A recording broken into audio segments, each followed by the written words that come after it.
भैया को आदेश आओ है राई को तो सुने आप सबकी सेवा में राई है ओके वो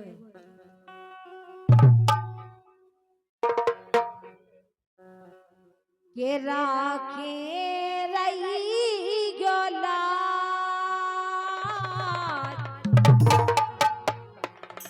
अरे राखे रही गोला सुमैया करीला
रुपया रामदेवी जी को देते हैं। जीवन लाल खड़ेला वाले 50 रुपया रामदेवी जी को देते हैं। ये राय पर खुश होकर लीला दिखा रही करीला मेरे लबे कुछ कीमत आई हाय हाय रे दुनिया देखने आई लीला दिखा रही करीला मेरे लबे कुछ कीमत आई हाय हाय रे दुनिया देखने आई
खुश होकर पप्पू राम मुकावत कला वाले रामदेव जी को देते हैं।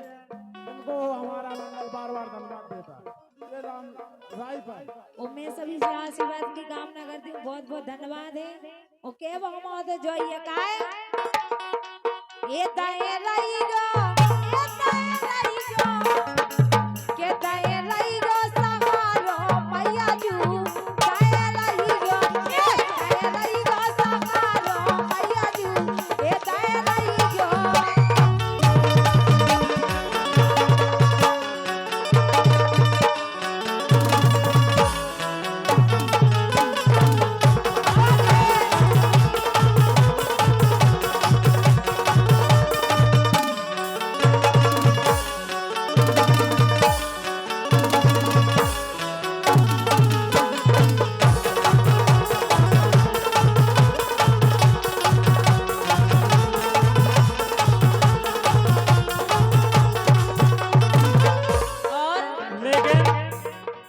कुछ लोगन की इच्छा है भैया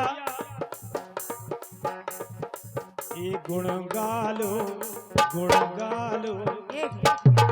एक गुण गालो